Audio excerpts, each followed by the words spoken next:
அன்பர்களே, ஆண்டவராகிய இயேசு கிறிஸ்துவின் நாமத்திலே உங்களை வாழ்த்துகிறேன். இப்போதும் கர்த்தருடைய வார்த்தைகளை உங்களோடு பகிர்ந்து கொள்வதிலே நான் மிக்க மகிழ்ச்சி அடைகிறேன். இந்நாளிலே தேவனுக்கும் நமக்கும் உரிய உறவுகள் பலவற்றை நாம் வேதத்திலே காணலாம். தேவன் நம்முடைய தகப்பன். ஏன் வேதம் தேவனை நம்முடைய தாயாகவும் கூட பேசுகிறது. அது மாத்திரமல்ல, அவர் நம்முடைய சகோதரனாக வேதம் பேசுகிறதை நாம் பார்க்கிறோம். இன்னும் சொல்ல வேண்டுமென்றால், சிநேகிதனாக வேதம் கர்த்தரை குறித்து நமக்கு பேசுகிறது. தகப்பனாக, தாயாக, சகோதரனாக, சிநேகிதனாக மாத்திரமல்ல, அவரை நம்முடைய ஞான மனவாளன் என்கிற நிலைமையிலும் கூட வேதமானது பேசுகிறது என்பதை நாம் அறிவோம். இன்னொரு காரியத்தை சொல்ல வேண்டும் என்றால், அவரை நம்முடைய குருவாகவும் வேதமானது பேசுகிறது. ஏனென்றால் ஆண்டவராகிய இயேசு சீஷத்துவத்தை குறித்தும் சீஷனுக்கு இருக்க வேண்டிய லட்சணங்களை குறித்தும் வெகு தெளிவாய் சுவிசேஷத்திலே பேசுகிறதை நாம் பார்க்கிறோம். இன்றைய நாளிலே அந்த சீஷத்துவத்தை குறித்துத்தான் உங்களோடு நான் பேச விரும்புகிறேன். மெய்யான சீஷன் யார்? அவனுக்குரிய குணலட்சணங்கள் என்ன? அன்பானவர்களே, இன்றைக்கு அநேக மக்கள் ஒரு தவறான கருத்திலே இருக்கிறார்கள். நான் கிறிஸ்தவ குடும்பத்திலே பிறந்து விட்டேனே, நான் சீஷன் தானே என்று சொல்லுகிறார்கள். நான் ஞானஸ்நானம் பெற்றவனாய் இருக்கிறேனே, அப்படியானால் நான் இயேசுவின் சீஷன் தானே என்று நினைக்கிறவர்களாய் இருக்கிறார்கள். நான் கிறிஸ்தவ மார்க்க அனுஷ்டானங்களை எல்லாம் அனுஷ்டிக்கிறேனே, நான் சீஷன் தானே என்று நினைக்கிறார்கள். முற்றிலும் தவறான ஒரு காரியம் அருமையானவர்களே. கிறிஸ்தவ குடும்பத்திலே பிறந்திருப்பது பாக்கியம்தான். ஞானஸ்நானம் பெற்றோம் என்பதும் கிறிஸ்தவ மார்க்க அனுஷ்டானங்களை எல்லாம் அனுசரிக்கிறோம் என்பதும் நல்லதுதான். ஆனால் இந்த அடிப்படையிலே நாம் நம்மை இயேசு கிறிஸ்துவின் சீஷர்கள் என்று அழைத்துக் கொள்ள முடியாது. சீஷனுக்குரிய லட்சணங்கள் நமக்கு தேவை. கிறிஸ்து இயேசுவின் சீஷனுக்குரிய லட்சணங்கள் நமக்கு இருந்தால் மாத்திரமே நம்மை அவருடைய சீஷர்கள் என்று சொல்ல முடியும். அப்படியானால் கிறிஸ்து இயேசுவின் சீஷனுக்குரிய லட்சணங்கள் என்ன? ஆண்டவராகிய இயேசு இதை குறித்து என்ன சொன்னார் என்பதை நான் உங்களோடு பகிர்ந்து கொள்ள விரும்புகிறேன். பரிசுத்த லூக்கா என்பவர் எழுதிய சுவிசேஷம் 14ஆம் அதிகாரம் 26ஆம் வசனத்திலே ஆண்டவராகிய இயேசு இப்படி சொல்லுகிறார்.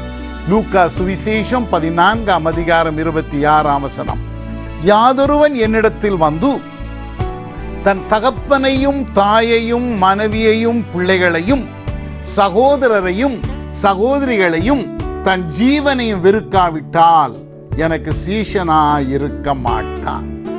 ஆண்டவராகிய இயேசு சொன்னார், ஒருவன் அவருக்கு சீஷனாக இருக்க வேண்டும் என்றால் அவன் தன் தகப்பனை, தாயை, மனைவியை, பிள்ளைகளை, சகோதர சகோதரிகளை, தன் ஜீவனை வெறுக்க வேண்டும் என்று அவர் கூறுகிறார்.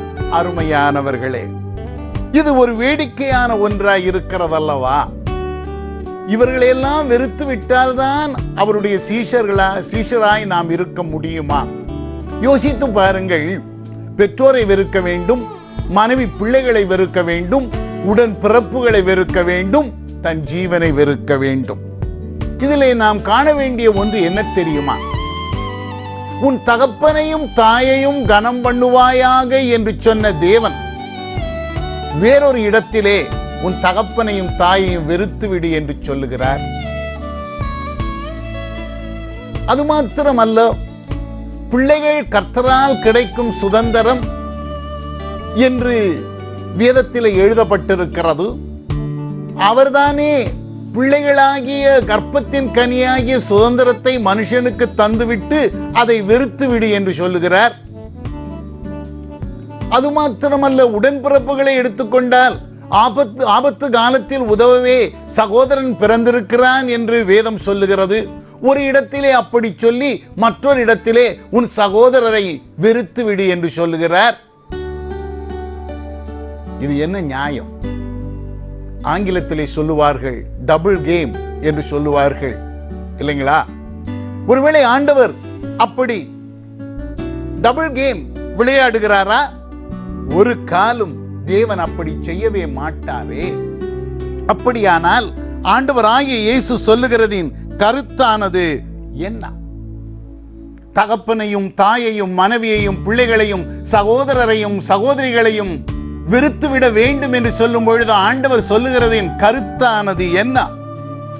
மத்தேயு என்பவர் எழுதிய சுவிசேஷம் 10ஆம் அதிகாரம் 37ஆம் வசனம் அதற்கு உத்தரவு சொல்லும். மத்தேயு சுவிசேஷம் 10ஆம் அதிகாரம் 37ஆம் வசனம். அங்கு ஆண்டவர் என்ன சொல்லுகிறார்? தகப்பனையாவது தாயையாவது என்னிலும் அதிகமாய் நேசிக்கிறவன் எனக்கு பாத்திரன் அல்ல. மகனையாவது மகளையாவது என்னிலும் அதிகமாய் நேசிக்கிறவன் எனக்கு பாத்திரன் அல்ல. வெறுத்துவிட வேண்டும் என்று ஆண்டவர் பரிசுத்த லூக்கா சுவிசேஷம் 14ஆம் அதிகாரம் 26ஆம் வசனத்திலே சொல்லும் பொழுது அவர்களை புறம்பாக்கிவிட வேண்டும் என்றோ அவர்களுக்கு செய்ய வேண்டிய கடமையினின்று நாம் விலகிவிட வேண்டும் என்றோ ஆண்டவர் சொல்லவே இல்லை. அவர் சொல்லுகிறதின் கருத்தானது என்னவென்றால், ஒருவன் என்னை பார்க்கிலும் தன் பெற்றோரையோ தன் மனைவி மக்களையோ தன் உடன்பிறப்புகளையோ அதிகம் நேசிக்க கூடாது என்பதே ஆண்டவராகிய இயேசு சொன்னதின் கருத்தாகும். அருமையானவர்களே, அதாவது அவர் சொல்லுகிறதின் கருத்து என்னவென்றால், எனக்கு சீஷனாய் இருக்க வேண்டியவன் தன் வாழ்க்கையிலே எனக்குத்தான் முதல் இடம் கொடுக்க வேண்டும். எனக்கு முதல் இடம் கொடுக்க மனதில்லாத ஒரு மனுஷன் எனக்கு சீஷனாக இருக்க முடியாது. அதுதான் ஆண்டவராகிய இயேசு சொல்லுகிறதின் கருத்தாய் இருக்கிறது. முதலாவது தேவனுடைய ராஜ்யத்தையும் அது நீதியை தேடுங்கள் என்றுதானே ஆண்டவர் சொல்லிக் கொடுத்தார். ஆகவே முதலாவது ஆண்டவருக்குத்தான் நம்முடைய வாழ்க்கையிலே இடத்தை கொடுத்த மக்களாய் நாம் நம்முடைய கிறிஸ்தவ வாழ்க்கையிலே காணப்பட வேண்டும். அருமையானவர்களே, மற்றவர்களுக்கு அடுத்த இடம்தான் மனைவியாயிருந்தாலும் மக்களாயிருந்தாலும் பெற்றாராயிருந்தாலும் பிள்ளைகளாயிருந்தாலும் இயேசு கிறிஸ்துவுக்கு அடுத்த இடத்தை கொடுத்துத்தான் நம்முடைய கிறிஸ்தவ வாழ்க்கையை நாம் நடத்த வேண்டியவர்களாய் இருக்கிறோம். கிறிஸ்தவ வாழ்க்கையிலேயே குழப்பம் எப்பொழுது துவங்குகிறது என்றால், ஆண்டவருக்கு முதலிடம் கொடாமல் மற்றவர்களுக்கு மற்றவைகளுக்கு நாம் முதலிடம் கொடுத்து துவங்கும் பொழுதுதான் கிறிஸ்தவ வாழ்க்கையிலே குழப்பம் என்பது துவங்குகிறதா இருக்கிறது. எனக்கு அருமையானவர்களே, நம்மை ஆராய்ந்து பார்ப்போம். நாம் நம்முடைய வாழ்க்கையிலே கர்த்தராகிய இயேசு கிறிஸ்துவை முதலிடமாக வைத்து அவரிடத்திலே பிரதானமாய் அன்பு கூறுகிற மக்களாய் இருக்கிறோமா? பவுலடியார் கொரிந்து சபையாருக்கு எழுதும் பொழுது ஒரு காரியம் சொல்லுகிறார். கர்த்தராகிய இயேசு கிறிஸ்துவனிடத்திலே அன்பு கூறாதவன் சபிக்கப்பட்டவன் என்று சொன்னார். இயேசு கிறிஸ்துவனிடத்திலே அன்பு கூறாதவன் சபிக்கப்பட்டவன். சபிக்கப்பட்டவன் என்று சொல்லும் பொழுது அதற்கு எப்படி ஒரு பொருளை கொடுக்கலாம் என்றால், இயேசு கிறிஸ்துவனிடத்திலே அன்பு கூறாதவன் அவன் பரிதபிக்கப்படத்தக்கவன் என்பதுதான் அதனுடைய பொருளாயிருக்குமே. ஆகவே நாம் நம்முடைய வாழ்க்கையிலே கிறிஸ்து இயேசுக்கே எல்லாவற்றிலும் முதலிடம் கொடுத்து வாழ வேண்டிய மக்களாய் காணப்பட வேண்டும். கிறிஸ்து இயேசுவின் சீஷனுக்கு இருக்க வேண்டிய முதலாவது குண லட்சணம் அதுதானே. முதலாவது என் இயேசு, மற்றவைகள் அதற்கு அடுத்து என்கிற ஓர் குறிக்கோளை நம்முடைய வாழ்க்கையிலே வைத்து வாழ வேண்டும். கிறிஸ்துவின் உண்மையான சீஷனாக வாழ விரும்புகிறவன் அப்படிதான் தன் வாழ்க்கையை அமைத்துக் கொள்ளுவான். அருமையானவர்களே, இதனால்தான் இயேசு இதை வலியுறுத்தத்தான் இயேசு என்ன சொன்னார்? ஒருவன் என்னை பார்க்கிலும் தன் தகப்பனையாவது, தன் தாயையாவது, தன் மனைவியையாவது, தன் பிள்ளைகளையாவது, தன் சகோதர சகோதரிகளையாவது, தன் ஜீவனையாவது வெறுக்காவிட்டால் எனக்கு சீஷனாக இருக்க மாட்டான் என்று சொன்னார். ஆம், பெற்றோரை வெறுக்க வேண்டும் என்றார், மனைவி மக்களை வெறுக்க வேண்டும் என்றார், சகோதர சகோதரிகளான உடன்பிறப்புகளை வெறுக்க வேண்டும் என்றார், அத்துடனே தன் ஜீவனையும் கூட வெறுக்க வேண்டும் என்று சொல்லுகிறார். தன்னையே ஒருவன் வெறுத்தவனாக வாழ வேண்டும் என்று சொல்லுகிறார். அதனுடைய அர்த்தம் என்னவென்றால், நாம் நம்முடைய வாழ்க்கையிலே எவரையும் அதிகமாய் நேசிக்க கூடாது, இயேசு கிறிஸ்துவையே அதிகமாய் நேசிக்க வேண்டும் என்பது அதன் பொருளாய் இருக்கிறது. கிறிஸ்து இயேசுவின் சீஷனுக்கு இருக்க வேண்டிய முதலாவது லட்சணம், தன் வாழ்க்கையிலே கிறிஸ்து இயேசுவுக்கு பிரதானமான இடத்தை கொடுத்தவனாய் இருக்க வேண்டும், அல்லது பிரதானமாய் இயேசு கிறிஸ்துவையே வாழ்க்கையில் அன்பு கூறுகிறவனாக இருக்க வேண்டும் என்று பார்த்தோம். இரண்டாவதாக பரிசுத்த லூக்கா என்பவர் எழுதிய சுவிசேஷம் 14ஆம் அதிகாரம் 27ஆம் வசனம், தன் சிலுவையை சுமந்து கொண்டு எனக்கு பின் செல்லாதவன் எனக்கு சீஷனாய் இருக்க மாட்டான். சிலுவை என்று சொன்னால் இங்கு ஆண்டவர் சொல்லுகிறதின் கருத்து என்ன? சிலுவையானது துன்பத்தை சுட்டி காட்டுகிற ஒரு சின்னமாய் இருக்கிறது. அது பாடுகளின் சின்னம், அது துன்பத்தின் சின்னம் என்றெல்லாம் சொல்லுவார்கள், உபத்திரவத்தின் சின்னம் என்றும் கூட சொல்லலாம். ஆகவே சிலுவையை சுமந்து கொண்டு அவரை பின்பற்றுகிறவன் தான் அவருக்கு சீஷனாக இருக்க முடியுமா? இந்த வசனத்தை பரிசுத்த லூக்கா என்பவர் எழுதிய அதே சுவிசேஷம் 9ஆம் அதிகாரம் 23ஆம் வசனத்திலே வெகு அழகுற அதன் கருத்தை நாம் பார்க்கலாம். பின்பு அவர் எல்லாரையும் நோக்கி, ஒருவன் என் பின்னே வர விரும்பினால் அவன் தன்னைத்தான் வெறுத்து தன் சிலுவையை அனுதினமும் எடுத்துக்கொண்டு என்னை பின்பற்ற கடவன் என்றார்.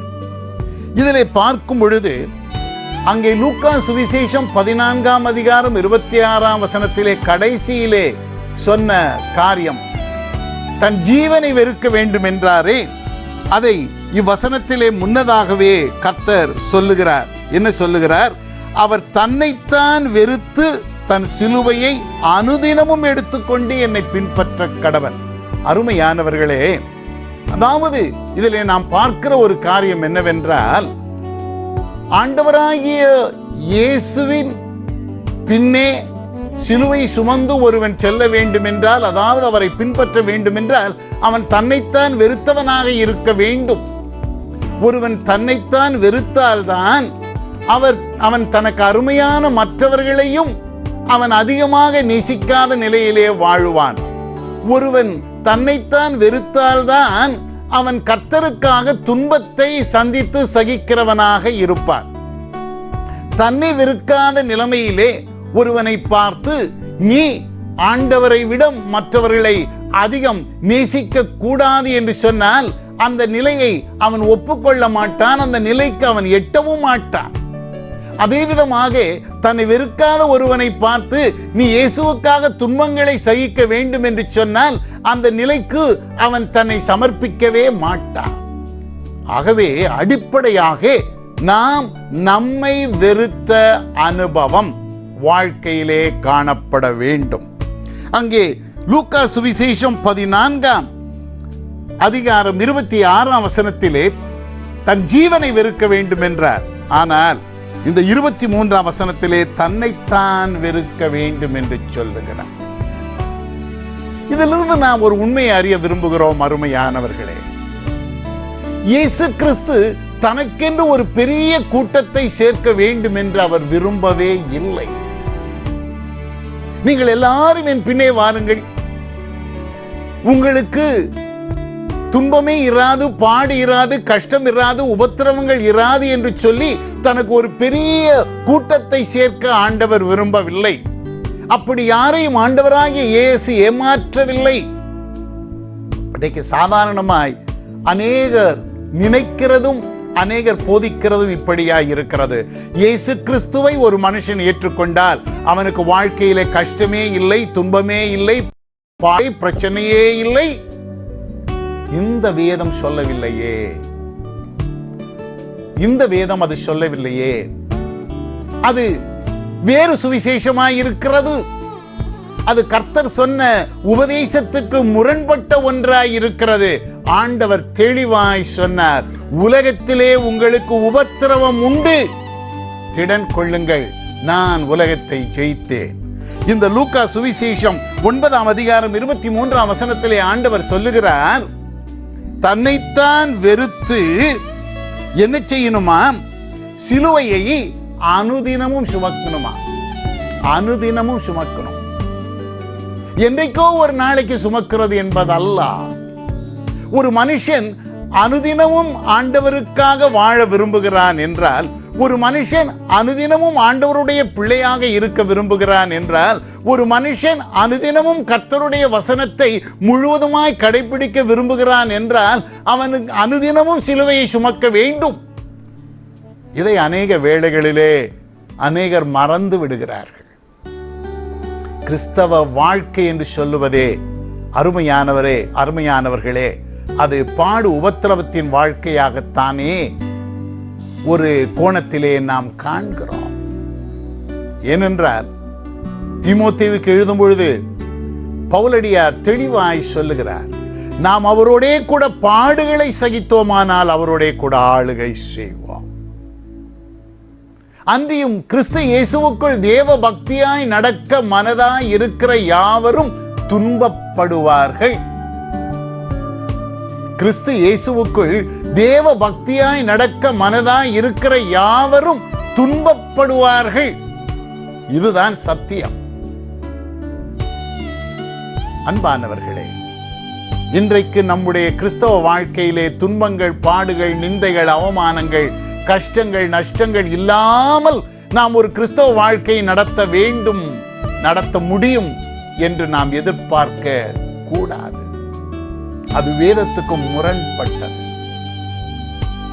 மாத்திரமல்ல, நீங்கள் பழைய ஏற்பாட்டின் புஸ்தகத்திலே பார்த்தாலும் கூட தேவனுக்கு பயந்து வாழ்ந்த எல்லா மக்களும், தேவனை பிரியப்படுத்தத்தக்கதாக வாழ்ந்த எல்லா மக்களும் பாடுகளை, கஷ்டங்களை, துன்பங்களை சந்தித்து சகித்துத்தான் வாழ்ந்தார்கள்.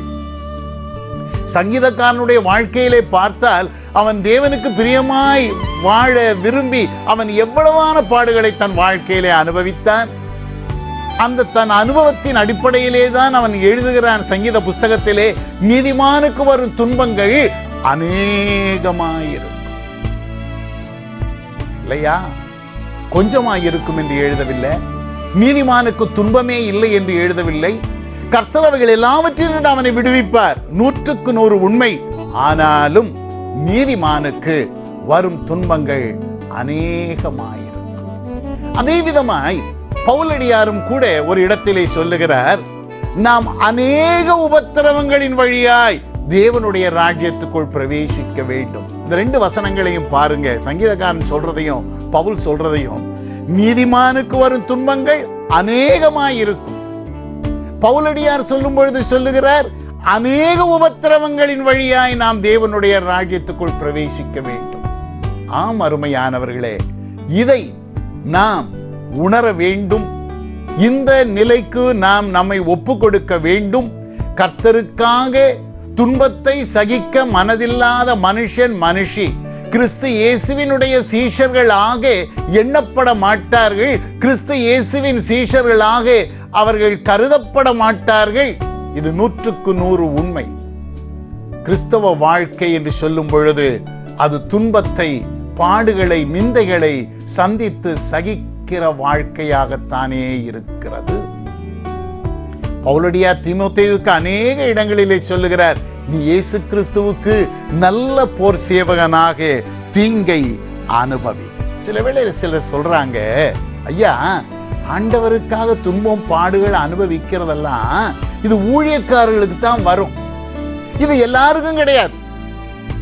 ஆகவே இது ஊழியக்காரருக்குத்தான் அதிக பொருத்தமான வார்த்தை, விசுவாசிகளுக்கு இது பொருந்துமோ என்று கேட்கிறார்கள். ஆனால் வசனம் எப்படி சொல்லுகிறது தெரியுமா?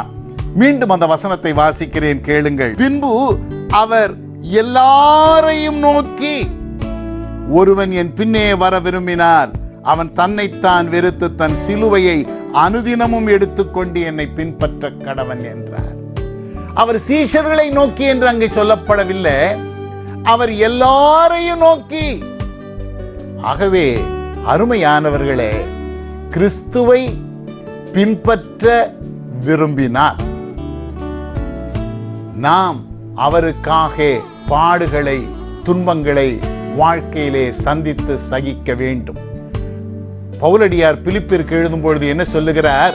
அவர் பேர்ல விசுவாசம் வைக்கிறதற்கு மாத்திரம் அல்ல, அவருக்காக நாம் பாடுகளை அனுபவிக்க நமக்கு அருளப்பட்டிருக்கிறது என்று சொல்லுகிறார். அதாவது it is not a penalty, it is a privilege to suffer for Christ's sake. நாம் கிறிஸ்தவ வாழ்க்கையிலே துன்பங்களை அனுபவிக்கிறோம் என்று சொன்னால் அது நமக்கு ஒரு தண்டனை அல்ல, அது ஒரு பாக்கியம். ஒருவேளை நினைக்கலாம், என்னையா கிறிஸ்தவ வாழ்க்கை சந்தோஷம், மகிழ்ச்சி, விடுதலை என்றெல்லாம் பேசப்படும் பொழுது என்னவோ கிறிஸ்தவ வாழ்க்கையிலே துன்பம் என்று சொல்லுகிறீரே, இது எப்படி என்று கேட்கலாம். அருமையானவர்களே, ஒன்றை உணர வேண்டும். அதாவது கிறிஸ்தவ வாழ்க்கையிலே மகிழ்ச்சி, சந்தோஷம் என்பதெல்லாம் உண்டு, சமாதானம் என்பதெல்லாம் உண்டு. ஆனால் எதன் மத்தியிலே தெரியுமா? கிறிஸ்துவுக்காக நாம் பாடுகளை அனுபவிக்கிற அந்த ஓர் அனுபவத்திலே நாம் சந்தோஷத்தையும், நாம் சமாதானத்தையும், நாம் மகிழ்ச்சியையும் காண்கிறவர்களாய் இருக்கிறோம். கிறிஸ்தவ வாழ்க்கையிலே ஒரு விசுவாசிக்கு மிகுந்த மகிழ்ச்சியான அனுபவம் ஒன்று உண்டென்றால் அது என்ன தெரியுமா? கிறிஸ்துவுக்கென்று தான் பாடுகளை சந்தித்து சகிப்பதே ஒரு கிறிஸ்தவனுடைய வாழ்க்கையிலே, ஒரு மெய்யான சீஷனுடைய வாழ்க்கையிலே அது மகிழ்ச்சியும் சந்தோஷமுமான ஒரு அனுபவமாய் இருக்கிறது. அன்பானவர்களே, பரிசுத்த லூக்கா என்பவர் எழுதிய சுவிசேஷம் 14ஆம் அதிகாரம் 26 முதல் 33 வசனங்களிலே ஆண்டவராகிய இயேசு சொன்ன உபதேசங்களை நாம் பார்க்கும் பொழுது அவருடைய சீஷனுக்கு இருக்க வேண்டிய 3 குணலட்சணங்களை அவர் கூறுகிறதை நாம் பார்க்கிறோம். இதற்கு முன்னதாக நாம் 2 காரியங்களை நாம் பார்த்தோம். அதாவது கிறிஸ்து இயேசுவின் சீஷனாக இருக்க விரும்புகிறவன் முதலாவது ஆண்டவரை பிரதானமாய் நேசித்து அன்பு கூர்ந்து அவரை பற்றி கொண்டு தன் வாழ்க்கையிலே அவருக்கு முதலிடம் கொடுத்து வாழ வேண்டும்.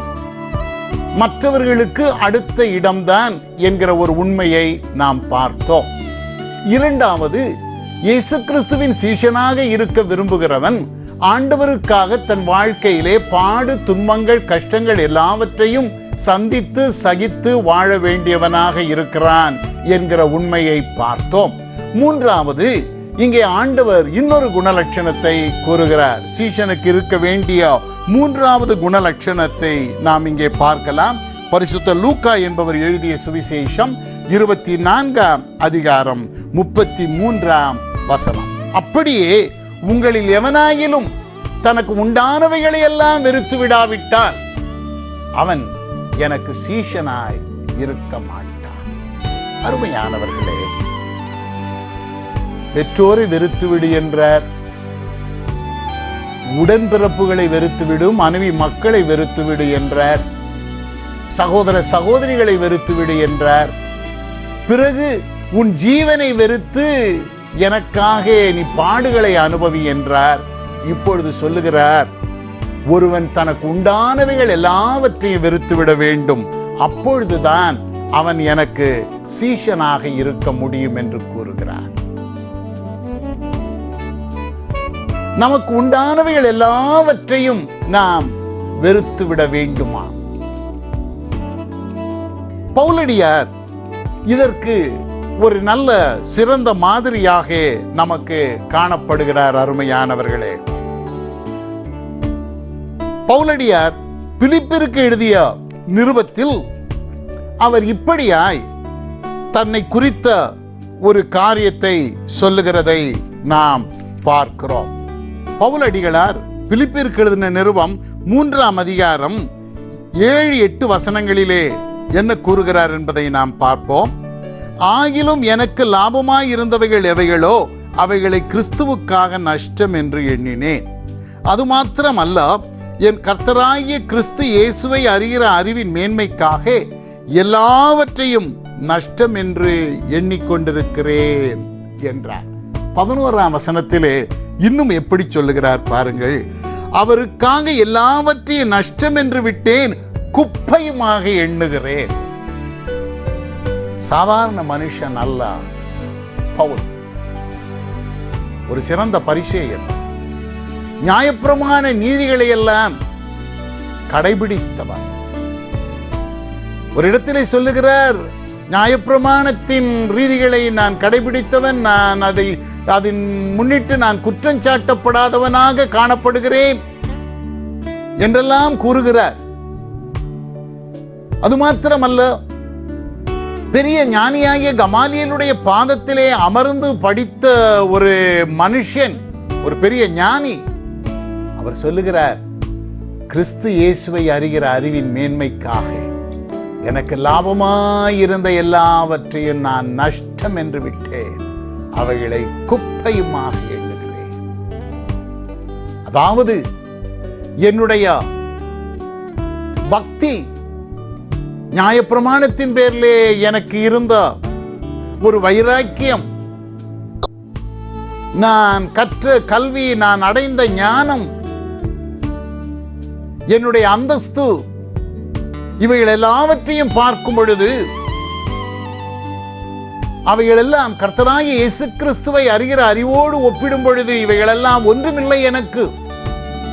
அவரை அறிகிற அறிவின் மேன்மைக்காக எல்லாவற்றையும் நான் குப்பையுமாக எண்ணுகிறேன். என் ஞானம் குப்பை, என்னுடைய அந்தஸ்து குப்பை, என்னுடைய மேன்மை குப்பை, என்னுடைய நியாயப்பிரமாணத்தின் கிரியைகள் எல்லாம் குப்பையாய் இருக்கிறது என்கிறார். ஆம் அருமையானவர்களே, கலாத்தியருக்கு எழுதும் பொழுது இப்படியாய் சொல்லுகிறார், நான் கர்த்தராகிய இயேசு கிறிஸ்துவின் சிலுவையை குறித்து இல்லாமல் வேறொன்றையும் குறித்து நான் மேன்மை பாராட்டாதிருப்பேனாக. அதாவது எனக்கு மேன்மை பாராட்டுவதற்கு ஒன்று உண்டென்றால் இயேசு கிறிஸ்துவனுடைய சிலுவைதான். அதை தவிர எனக்கு பெருமை, எனக்கு கனம், எனக்கு மகிமை என்பது உலகத்திலே வேறொன்றும் இல்லை. இன்றைக்கு நம்முடைய நிலை அப்படி இருக்கிறதா? நாம் பவுலை போல சொல்ல முடியுமா? என் ஜாதி பெரிது, என் குலம் பெரிது, என் கோத்திரம் பெரிது, என்னுடைய அந்தஸ்து பெரிது, என்னுடைய பட்டங்கள் பெரிது என்றெல்லாம் அவைகளை தானே இன்றைக்கு நாம் பெரிதாய் வாழ்க்கையிலே எண்ணிக்கொண்டிருக்கிறோம். கிறிஸ்து இயேசுவுக்காக நம்முடைய ஜாதி, கோத்திரம், குலம், அந்தஸ்து, மேன்மை, படிப்பு, பட்டங்கள் இவைகள் யாவும் குப்பை என்று சொல்லுவோமா? ஆனால் பவுல் அப்படி சொன்னார். அருமையானவர்களே, இதை போலத்த இன்னொரு மனுஷனை நாம் வேதத்திலே பார்க்கிறோம், மோசே. மோசேயை வேதத்திலே எப்படி நாம் வாசிக்கிறோம்? எபிரேயருக்கு எழுதின நிருபம் 11ஆம் அதிகாரம் 24, 25, 26 வசனங்கள். விசுவாசத்தினாலே மோசே தான் பெரியவனான போது பார்வோனுடைய குமாரத்தின் மகன் எனப்படுவதை வெறுத்து, ஒரு பெரிய அந்தஸ்தை அவன் வெறுக்கிறான். சரித்திரக்காரர்கள் என்ன சொல்லுகிறார்கள் என்றால், அந்நாளிலே பார்வோனுக்கு குமாரன் இல்லை எகிப்தை ஆள. எனவேதான் பார்வோனின் குமாரத்தி இந்த மோசையை எடுத்து வளர்க்கிறாள். எதற்கு என்றால், இவனை அந்த எகிப்தை ஆளுகிற ஓர் ராஜாவாக கொண்டு வர. ஆகவேதான் எகிப்தின் சகல கலைகளிலும் அவனை சிறந்தவனாக வளர்க்க முற்பட்டாள் என்று நாம் பார்க்கிறோம். எகிப்தின் சகல கலைகளிலும் அவன் வல்லவனாக விளங்கினான் என்று நாம் வேதத்திலே பார்க்கிறோம். அந்த நோக்கமெல்லாம் என்னவென்றால், இவன் தன் தகப்பனாகிய பார்வோனுக்கு பிறகு எகிப்தை ஆள வேண்டும். அவன் பார்வோனின் குமாரத்தின் மகனாக கருதப்பட்டான். ஆனால் அவன் அந்த அந்தஸ்தை விரும்பவில்லை. எகிப்தை ஆளுகிற ஒரு ராஜா என்கிற நிலையை விரும்பவில்லை. எகிப்தின் சந்தோஷங்களை அனுபவிக்க அவன் விரும்பவில்லையாம். அதாவது 25ஆம் வசனத்தில் என்ன சொல்லப்படுகிறது? அநித்தியமான பாவ சந்தோஷங்களை அனுபவிப்பதை பார்க்கிலும் தேவனுடைய ஜனங்களோடே துன்பத்தை அனுபவிப்பதையே தெரிந்து கொண்டு இனி வரும் பலன் மேல் நோக்கமாயிருந்து எகிப்துள்ள பொக்கிஷங்களிலும் கிறிஸ்துவின் நிமித்தம் வரும் நிந்தையை அதிக பாக்கியம் என்று எண்ணினான். கிறிஸ்துவின் நிமித்தம் வரும் நிந்தையை அதிக பாக்கியம் என்று எண்ணினான். எதை பார்க்கிலும் எகிப்தில் உள்ள பொக்கிஷங்களில் எல்லாவற்றை அனுபவிப்பதை பார்க்கலாம். இங்குதான் ஒரு பெரிய உண்மையை நாம் பார்க்கிறோம். இன்றைக்கு அநேகர் வாஞ்சிக்கிறதும் அநேகர் பிரசங்கிக்கிறதும் என்னவென்றால், உனக்கு ஆஸ்தி பெருகும், ஐஸ்வர்யம் பெருகும், சம்பத்து பெருகும், நீ இயேசுவை நம்பினால். இதுதான் இன்றைக்கு சுவிசேஷமாகிவிட்டது. ஆனால் இங்கே ஒரு மனுஷனை பார்க்கிறோம், பொக்கிஷங்களை வேண்டாம் என்று வெறுத்தவன், கிறிஸ்துவுக்காக துன்பத்தை தெரிந்து கொண்டவன். பொக்கிஷங்களை, எகிப்தின் ஐஸ்வர்யங்களை அனுபவிப்பது வேண்டாம் எனக்கு, நான் என் ஆண்டவருக்காக துன்பத்தை சகிப்பேன், அதுவே எனக்கு பாக்கியம் என்று நினைத்தவன் மோசே. அருமையானவர்களே, ஆகவே தனக்கு உண்டானவைகளை எல்லாவற்றையும் வெறுக்க வேண்டும், சீஷனாய் இருக்க வேண்டும் என்றார். பவுலை நாம் அந்த நிலையிலே பார்க்கிறோம், மோசேயையும் அந்த நிலையிலே பார்க்கிறோம். அந்த வசனத்திலே கிறிஸ்துவுக்காக துன்பத்தை அனுபவிப்பதை தெரிந்து கொண்டான் என்று சொல்லுகிறதை நாம் பார்க்கலாம். மோசேயின் காலத்திலேயே கிறிஸ்து இருந்திருக்கிறார் என்பது இதற்கு அத்தாட்சியாய் இருக்கிறது அல்லவா? ஏதோ 2000 ஆண்டுகளுக்கு முன்னதாக தான் அவர் உலகத்தில் இருந்தார் என்று நாம் நினைக்க வேண்டியதில்லை. கிறிஸ்து ஆபிரகாம் என் நாளை கண்டான், கண்டு களி கூர்ந்தான் என்றார். ஆகவே அவருக்கு துவக்கமும் இல்லை, அவருக்கு முடிவும் இல்லை. எனவே கிறிஸ்துவாக அவருக்கு துவக்கமும் இல்லை, முடிவும் இல்லை. அந்த கிறிஸ்துவுக்காக துன்பத்தை அவன் அனுபவித்தான். அவன் ஊழியத்திலே அனுபவித்த துன்பங்கள் அவன் கிறிஸ்துவுக்காக அனுபவித்த துன்பங்கள். எனவே ஒருவன் இயேசுவின் சீஷனாக இருக்க வேண்டும் என்றால் முதலாவதாக பார்த்தோம், அவன் கிறிஸ்துவை விட மற்றவர்களை அதிகம் நேசிக்கப்படாது. அடுத்து, ஒருவன் கிறிஸ்துவின் சீஷனாய் இருக்க விரும்பினால் கிறிஸ்துவுக்காக துன்பங்களை, பாடுகளை சந்தித்து சகிக்க மனதுள்ளவனாக இருக்க வேண்டும். மூன்றாவது, ஒருவன் கிறிஸ்துவின் சீஷனாக இருக்க விரும்பினார் அவருக்காக தனக்கு உண்டான எல்லாவற்றையும் அவன் வெறுத்து விட்டவனாய் காணப்பட வேண்டும். இப்படி காணப்பட கர்த்தர் தாமே நமக்கு அனுக்கிரகம் செய்வாராக. கர்த்தரை நோக்கி ஜெபிப்போம். எங்கள் நல்ல ஆண்டவரே, நீர் எங்களுக்கு எத்தனை விசேஷித்தவர் சுவாமி. நீர் மாத்திரமல்ல, நீர் எங்களுக்கு அருளி செய்திருக்கிற வேதமும் கூட எத்தனை விசேஷம் ஐயா. இந்த வேதம் எங்களுக்கு இல்லை என்றால் நாங்கள் எத்தனை அறிவிலிகளாய் இருப்போம் சுவாமி. ஆண்டவரே, இந்த நாளிலும் இந்த வேதத்தின் திருவசனத்தின் வாயிலாக எங்களோடு நீர் இடைப்பட்டீர். உம்முடைய சீஷர்களாக நாங்கள் வாழ வேண்டும் என்றால் எங்களுக்கு காணப்பட வேண்டிய குணஸ்வாபங்கள் என்ன என்பதை எங்களுக்கு தெளிவுற காட்டினீர். ஆம் ஆண்டவரே, உம்முடைய சீஷர்களாக, உண்மை சீஷர்களாக வாழ வேண்டும் என்று விரும்புகிற நாங்கள் ஆண்டவரே, இந்த குணலட்சணத்தை எங்கள் வாழ்க்கையிலே கொண்டவர்களாய் வாழ்ந்து உமக்கு சாட்சியாய், உமக்கு உப்பாய், உமக்கென்று ஒளியாய், உமக்கென்று நிருபமாய் நாங்கள் வாழ எங்களுக்கு அருள் புரியும். இயேசுவின் மூலம் கேட்கிறோம் நல்ல பிதாவே, ஆமென்.